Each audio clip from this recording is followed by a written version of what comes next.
Yo, salut à toi et bienvenue dans cette nouvelle vidéo sur Albert. Dans cette vidéo, il va vraiment se passer pas mal de choses. Je vais répondre à plusieurs de vos questions que vous m'avez posées sur Instagram, sur Albert, son budget, son aménagement, les objectifs de cette année, enfin vraiment plein de choses intéressantes. On va aussi avancer sur la carrosserie de Albert et sur cette plaque qui était soudée juste là et qui était vraiment dégueu, ça faisait trop longtemps que ça traînait. On va aussi avancer sur toutes les finitions en bois de Albert, il était aussi temps, et on va changer les pneus. Enfin, donc comme tu le vois, c'est un programme plutôt chargé, mais avant de commencer cette vidéo, je voulais juste indiquer si t'étais pas au courant que j'avais publié les plans 3D prévus pour Albert sur mon Instagram il y a quelques jours. Donc ça, c'est des plans qui ont été réalisés par Clément, donc du Dahu, que j'ai été voir à Lille, et comme tu peux le voir, franchement, ils sont plutôt magnifiques. Donc si on arrive à ce résultat-là, ce serait vraiment incroyable. Donc si tu les as pas vus, va check sur mon Instagram, parce que c'est vraiment un taf incroyable. Merci encore à lui.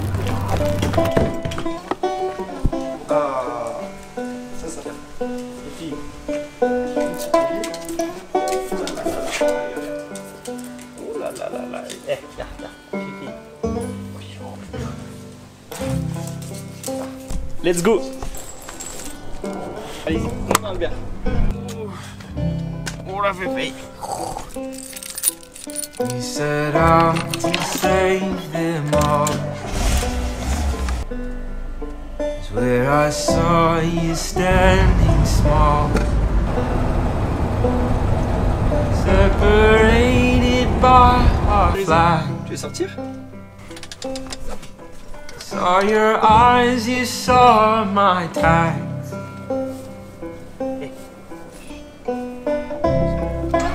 Bon les gars, j'avais envie de faire une petite balade avec Albert et Izzy. Franchement, j'ai trouvé un petit endroit plutôt pas mal. Et comme ça, je vais en profiter pour répondre à 2-3 de vos questions. Ça fait une petite pause dans les travaux, en vrai ça fait du bien. On est juste à côté de chez moi, on n'est pas très loin, on est environ... on n'a même pas 1 heure de chez moi. Et ça fait plaisir à Izzy en plus.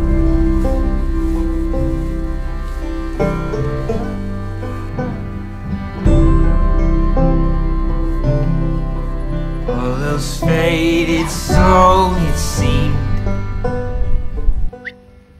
Les gars, incroyable ce qui se passe devant nous. Il y a une biche juste là, avec un lapin qui vient de passer. Putain, c'est incroyable. Et elle les a pas vus. J'ai peur qu'elle les voit. Izzy, viens, hey, viens au pied. Viens. La biche, elle était exactement ici il y a 30 secondes. Elle doit se cacher dans le blé là. Et Izzy, je pense, elle est sur ses traces.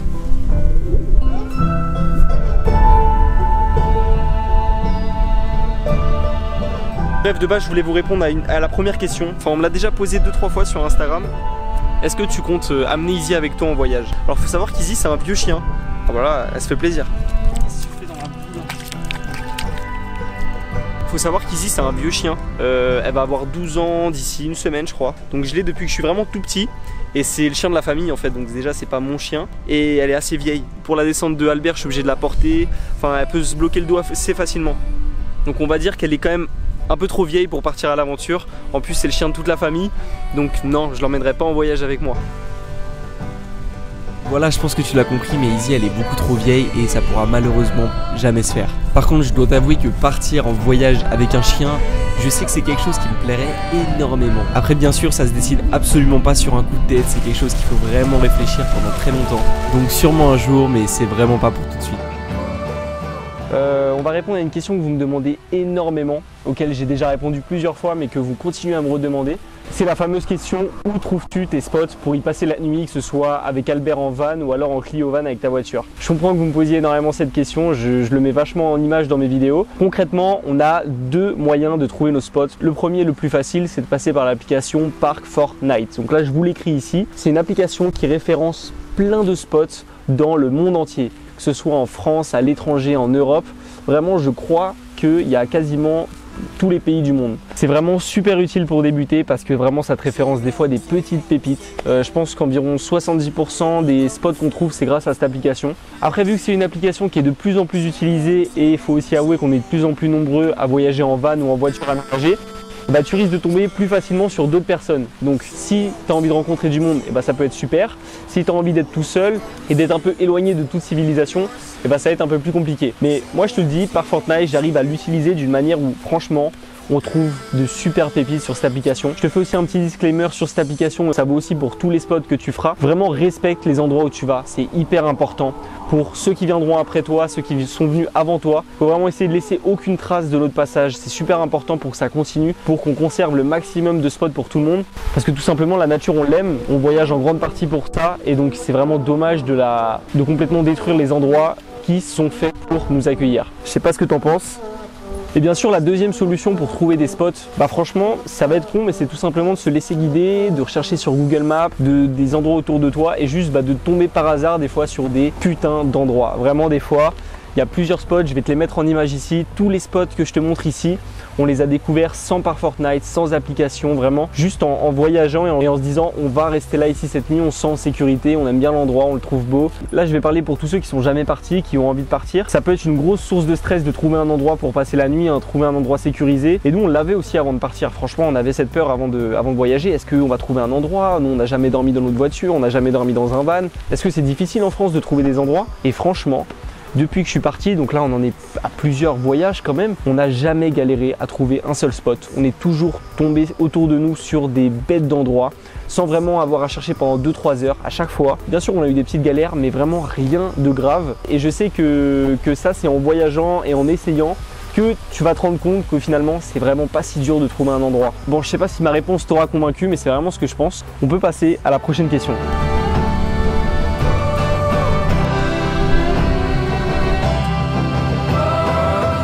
Bon, on passe à la question d'après, j'ai un peu changé le cadre. Une petite vue d'Albert sur le profil, franchement magnifique. J'ai pris le plus beau profil, pas avec la plaque dégueu. D'ailleurs, j'espère qu'on va arranger ça dans cette vidéo parce que vraiment j'en ai marre. Donc la question suivante, quels sont tes objectifs pour cette année? On va dire que cette année, ça fait très longtemps que je l'attends. Cette année, je la considère vraiment comme une énorme chance. J'ai arrêté mes études en septembre. Je me consacre à 100% à ma passion, c'est-à-dire à Albert, à ma chaîne YouTube, à mes projets pro, enfin au voyage et à la vidéo. J'ai toujours les mêmes rêves, les mêmes envies et j'ai envie de les réaliser. Pour dire la vérité, j'ai énormément de mal à me projeter sur cette année. Je sais pas ce que je ferai dans un mois, je sais pas ce que je ferai dans 3 mois, dans 6 mois. J'ai juste plein d'envies, plein de rêves et des contraintes aussi. Donc il faut vraiment que j'agence tout ça. Mais on va dire que je me suis débarrassé de ma plus grosse contrainte. J'ai terminé mes études, j'ai pas de travail à plein temps. Enfin, ça c'est mon travail à plein temps. Bon, on va dire que mon projet pour cette année, il se résume à 3 mots.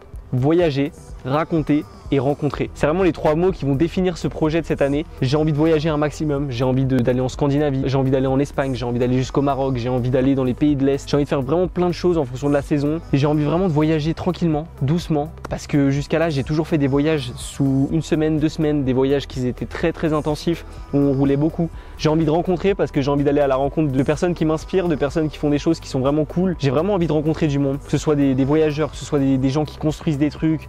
Je sais pas, je suis ouvert à toute proposition. D'ailleurs, je profite de cette vidéo si vraiment vous avez des idées par rapport à ça, des rencontres que je pourrais faire sur des modes de vie, sur un voyage un peu exceptionnel, vraiment, n'hésitez pas à m'envoyer un mail ou un DM Instagram parce que c'est vraiment ce que je recherche le plus pour cette année. Et surtout, j'ai envie de raconter, parce que j'ai envie de raconter tout ce que je vis, j'ai envie de vous montrer que c'est possible. La dernière FAQ, je sais plus du tout combien on était. Je l'ai faite juste à côté d'ici. Je crois que j'avais exactement la même chemise. Je l'ai faite à 10 minutes d'ici.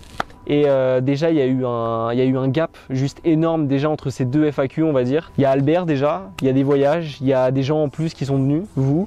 Non, franchement, c'est incroyable ce qui se passe. Bon, franchement, j'ai un peu divagué sur cette question, mais elle n'est pas évidente à répondre. Donc, on passe à la suite.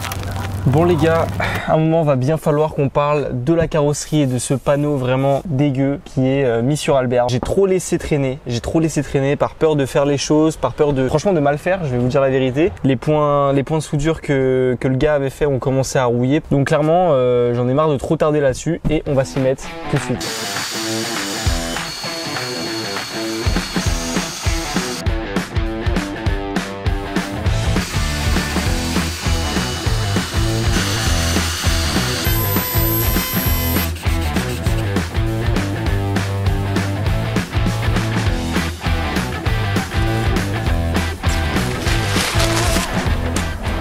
C'est la merde, il s'est mis grave à pleuvoir.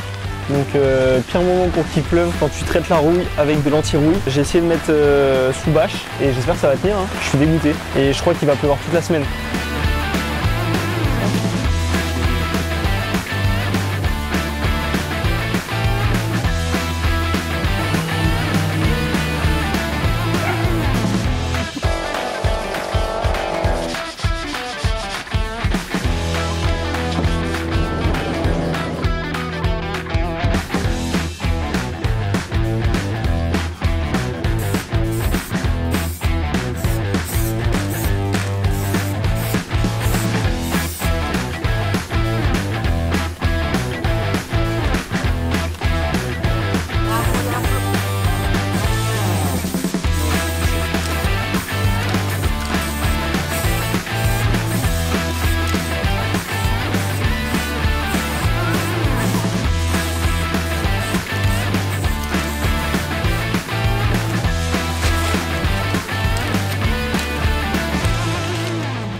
Bon les gars, je pense qu'il est temps qu'on fasse un petit point là. Ces derniers jours on a super bien avancé. Regarde-moi ça, regarde-moi cette plaque. Je suis trop content. Donc comme tu l'as vu sur les images, j'ai dû faire appel à mon oncle et à mon père pour m'aider parce que pour moi c'était impossible de le faire tout seul. Mais en tout cas je suis hyper content du résultat. Alors ouais, il y a quand même des petits défauts, tu vois. Bon, c'est pas du taf de carrossier hyper parfait, mais pour une première fois je suis hyper content du résultat parce que c'était vraiment quelque chose qu'on avait peur de faire, de peur de se lancer. Même la peinture, on voit une petite démarcation, c'est pas exactement la même chose, mais franchement c'est beaucoup mieux de ce qu'il y avait avant. C'est bien étanche, c'est quand même assez propre. Je sais pas si je te l'avais dit dans une dernière vidéo, mais en fait je préfère vraiment quand on fait le travail nous-mêmes, même si c'est pas parfait, plutôt que d'aller voir un carrossier ou des professionnels et finalement qu'il n'y ait aucun attachement au fait de le faire et qu'en plus ça coûte quand même assez cher.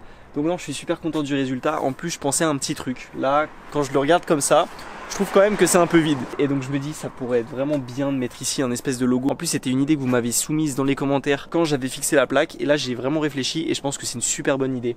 Donc un espèce de logo ici avec marqué Albert, un truc un peu vintage. Je pense qu'il va falloir que je fasse appel à un graphiste. Donc ça tombe bien, si tu regardes cette vidéo, que t'es graphiste et que t'as des idées, n'hésite pas à me contacter, bien sûr ce sera un travail rémunéré. J'ai envie vraiment de créer un logo avec plusieurs moods que j'ai dans ma tête. Et genre vraiment faire un truc avec les codes couleurs de la chaîne, c'est-à-dire le jaune. Pas forcément mettre en avant les réseaux sociaux, etc. Mais vraiment qu'on comprenne que voilà, c'est Albert, il y en a qu'un, il est unique avec son logo ici. Enfin vraiment il y a plein de trucs, il faut vraiment que je réfléchisse à ça. Mais si t'as des idées, viens me voir, envoie-moi un mail, envoie-moi un DM sur Instagram.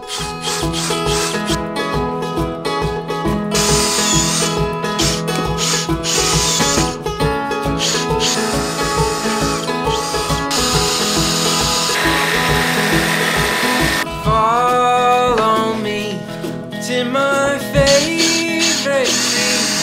Well, I'm Bon, ce que je vous propose, c'est qu'on fasse une petite pause dans les travaux et je vais prendre le temps de répondre à une ou deux de vos questions. Alors, combien a coûté Albert au départ et quel est le budget de l'aménagement? Alors, cette question, vous l'avez énormément demandé sur Instagram et je peux le comprendre parce que ça te permet de voir directement si c'est quelque chose qui est possible dans ton budget, etc. Alors, comme je vous l'avais dit, Albert, je l'ai acheté 3000 €, donc sur le bon coin. Donc ça, je te l'avais dit dans la vidéo où je présente Albert, justement la toute première vidéo où tu peux voir Albert. C'est un prix qui est hyper convenable, voilà, pour un Citroën C25, il est en super bon état, avec très peu de rouille. J'ai eu pas mal de frais mécaniques depuis, mais bon, ça je pouvais pas le prévoir. Faut savoir qu'il y a d'autres modèles de vannes qui coûtent beaucoup plus cher, qui sont beaucoup plus cotés que le budget d'Albert. Donc c'est pour ça que tu pourras certainement trouver des vannes beaucoup moins chères que ça, à moins de 3000 €. Mais 3000 €, ça reste quand même un prix très raisonnable pour un van comme celui-ci. Alors pour ce qui est des autres frais, là on va dire que ma première source de dépenses a été les dépenses mécaniques. J'ai eu pas mal de frais au niveau mécanique. Je dois être là à environ entre 1500 et 2000 € de frais mécaniques, donc ce qui est plutôt pas mal quand même, c'est ce que j'avais pas vraiment prévu de mettre autant. Pour faire une petite liste, là d'après ce que je me souviens, on a changé la direction,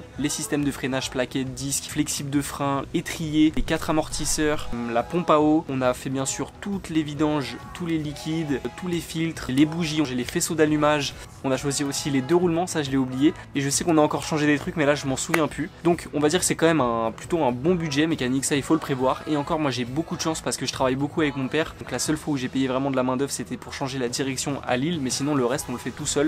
Donc il y a juste les pièces à changer. Et pour ce qui est du budget aménagement, alors là j'ai pas vraiment de budget. C'est un peu au fil de l'aventure des vidéos. Par exemple, tu peux mettre des dizaines de milliers d'euros, passer par des aménageurs pro et avoir un truc vraiment incroyable. Ou alors comme je te l'ai montré dans la dernière vidéo, tu peux juste un peu l'isoler, mettre un peu de bois, un matelas dedans, faire un petit système de lit et juste partir à l'aventure. T'as pas besoin d'avoir payé 15 000 € de trucs, même 5 000 € c'est déjà énorme, tu vois. Donc en fait tout dépend de tes besoins. Donc moi on va dire que j'ai pas mal de chance parce qu'avec YouTube j'arrive à négocier des partenariats avec certaines marques, par exemple l'électricité mais aussi le bois, mais t'as vraiment pas besoin de ça. Pour moi vraiment l'essence du voyage même c'est juste on s'en fout d'avoir un aménagement à 10, 15, 20 000, 5 000 €, 3 000 €. Tant que c'est en accord avec ton budget, tes valeurs, t'as juste à partir et juste à kiffer ton aventure. Donc par contre pour ce qui est du budget global, je pense que j'y reviendrai à la fin de l'aménagement. Je pense que vu que vous me le demandez, que ça vous intéresse beaucoup, je pense qu'on fera vraiment une vidéo détaillée sur le budget d'Albert. C'est un peu trop tôt vu qu'il reste encore plein de frais à prévoir, il y a encore plein de choses à prévoir. Donc cette question elle est faite, je pense qu'on peut reprendre les travaux.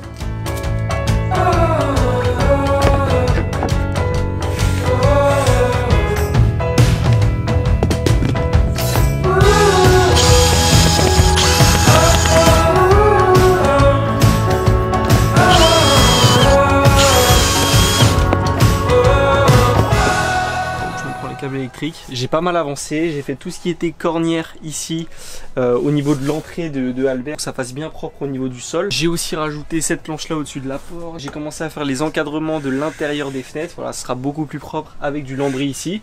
Et je vais prendre le temps de répondre à une autre question. Est-ce que tu as peur de tomber en panne en plein milieu nulle part avec Albert. Alors ça, je pense que c'est une peur que beaucoup de gens ont avant de partir en voyage et c'est aussi une angoisse un peu que j'ai. Je vais pas te mentir et je pense que c'est complètement normal, surtout quand t'as pas beaucoup de connaissances en mécanique et que t'es pas très manuel avec tes mains. Alors déjà, première réponse, c'est déjà pour ça qu'on essaye avec mon père de changer un maximum de choses sur Albert. On essaye de le fiabiliser au maximum. Donc là, on commence à avoir déjà changé pas mal de trucs. Et plus on change de trucs sur Albert actuellement, déjà c'est moins de panne et de casse potentiels en voyage. Et surtout, ça me familiarise de ouf avec Albert. Genre vraiment, à chaque fois qu'on travaille dessus, je commence à connaître, on va dire, la bête un peu plus et tout le fonctionnement du véhicule un peu plus. Et je commence vraiment à comprendre tout le mécanisme général, les pièces, etc.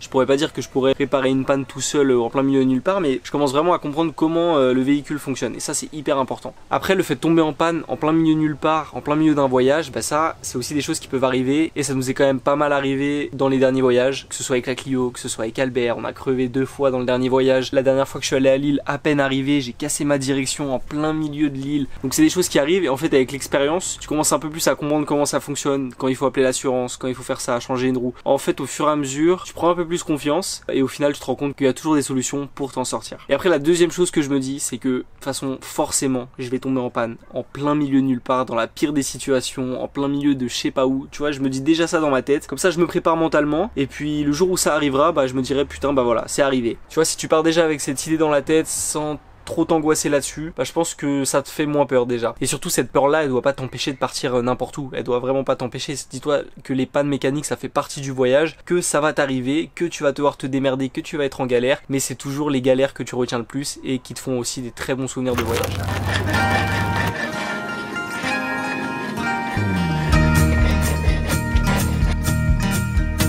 Guess it's time I wake up, this is 7 years old.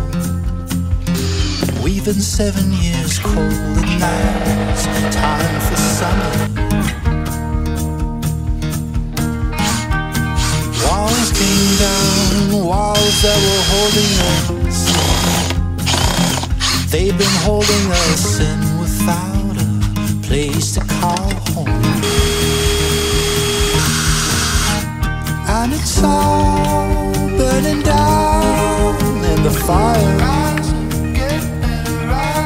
taking us to the edge of home. Bon, pareil, je te l'ai dit, j'ai fait appel à mon grand-père parce que pour les finitions, bah c'était plutôt galère pour les dernières finitions. Donc tout ce qui est encadrement des fenêtres ou aussi les finitions au plafond, là vraiment j'avais trop peur de le faire et mon grand-père il est quand même assez manuel. Donc il m'a grave aidé et là je suis en train de terminer en mettant les cornières pour vraiment que ça fasse plus propre. Et franchement, une fois que j'aurai fini ça, et bah j'aurai plus qu'à tout nettoyer. On pourra passer vraiment aux choses sérieuses, c'est-à-dire l'ameublement et l'électricité. Bon, il restait encore une chose à voir et cette chose à voir, bah c'est les pneus. Comme tu l'as vu dans la dernière vidéo, franchement c'était une catastrophe. En 4 jours, 5 jours de voyage, on a dû crever 2 fois. Une fois à cause d'une vis et une fois c'est un des pneus qui avait explosé. Donc en ce moment je n'ai pas de roue de secours parce que c'est la roue de secours qui a pris la place du pneu qui a explosé. Vous avez été beaucoup à me conseiller de me renseigner sur la date des pneus et en effet j'ai bien fait parce qu'en regardant sur le code DOT, je me suis aperçu que les pneus dataient de 2001. Donc voilà, ça fait 20 ans que Albert a ses pneus, il était grand temps de les changer. Donc alors pour ça j'ai commandé 5 nouveaux pneus de la marque Hankook avec un petit attrait M+D, ça veut dire d'après ce que j'ai compris qu'ils sont un peu plus résistants à la boue et à la neige. J'ai pas pris non plus des pneus tout terrain parce que dans la dimension de Albert c'était très difficile d'en trouver et en plus en réalité je fais au moins 90% de voyage sur route. Donc les pneus tout terrain c'est quand même bien. Je pense que je fais pas encore assez de tout terrain. Enfin peut-être je me trompe, on verra ça. Donc ce que je te propose c'est d'aller directement au garage où on va changer mes pneus et c'est quelqu'un de ma famille en plus qui le gère. Donc c'est parti.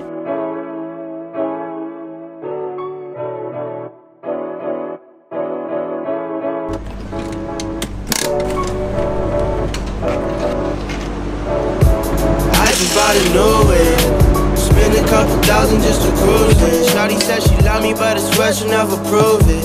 I never tell her, but I put it in the music. Well, that's okay. All I wanna do is make the best of my whole day. Thank the Lord up above, get the cream on the side, make you laugh to know it. That's the stuff that I love, la da da da. We can be friends if you wanna. We can just talk if you wanna. We can hold hands if you wanna.